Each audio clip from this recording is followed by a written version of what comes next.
12 मार्च 1993। वो दिन जब भारत और पाकिस्तान के बीच तनाव अपनी चरम सीमा पर था। इसी दौरान पाकिस्तान के कुछ लोगों ने भारत को अंदर से तोड़ने और देश को हिलाकर रख देने के लिए एक खतरनाक और मास्टरमाइंड प्लान तैयार किया था। लेकिन ये प्लान कितना गहरा था, कौन लोग इसके पीछे थे और कैसे भारत इस जाल के इतने करीब पहुंच गया था, और वे लोग भारत में घुसे कैसे? दोस्तों, आज हम आपको उसी दौर में लेकर चलेंगे जहां हर मोड़ पर साजिश, खतरा और छुपे हुए चेहरे मौजूद थे। आइए 2D एनिमेशन के साथ समझते हैं। रात के सन्नाटे को चीरती हुई ट्रेन की आवाज किसी दैत्य की गर्जना जैसी लग रही थी। लोहे की पटरियों पर पहियों का घर्षण एक ऐसी लय पैदा कर रहा था जो कानों में चुभ रही थी। ट्रेन के जनरल कोच में भीड़ तो थी, लेकिन एक अजीब सी खामोशी भी छाई हुई थी। उसी कोच की खिड़की वाली सीट पर बैठा था 22 साल का फैजान।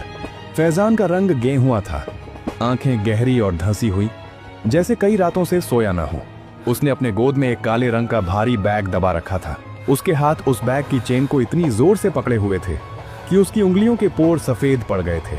उसका शरीर हल्का हल्का कांप रहा था, लेकिन उसके होंठ लगातार हिल रहे थे। पाकिस्तान जिंदाबाद। पाकिस्तान जिंदाबाद, ये शब्द उसके मुंह से इतनी धीमी आवाज में निकल रहे थे कि उसके बगल में बैठा व्यक्ति भी शायद ही सुन पाए। लेकिन फैजान के लिए ये शब्द एक मंत्र थे, एक ढाल थे जो उसे उस डर से बचा रहे थे जो उसके दिल के किसी कोने में पनप रहा था। उसे नहीं पता था कि उसकी मंजिल क्या है। उसे तो बस एक हुक्म दिया गया था और उस बैग की हिफाजत करने को कहा गया था। करीब 18 घंटे बीत चुके थे। फैजान ने न कुछ खाया था न पानी पिया था। उसकी आंखें पत्थर की हो चुकी थीं। अचानक ट्रेन की रफ्तार धीमी हुई। बाहर धुंधली रोशनी में कटीली तारें और ऊंचे वॉच टावर दिखाई देने लगे। यह बॉर्डर था। पाकिस्तान की जमीन पीछे छूट रही थी और हिंदुस्तान की सीमा शुरू हो रही थी। जैसे ही ट्रेन ने भारत की सीमा में प्रवेश किया,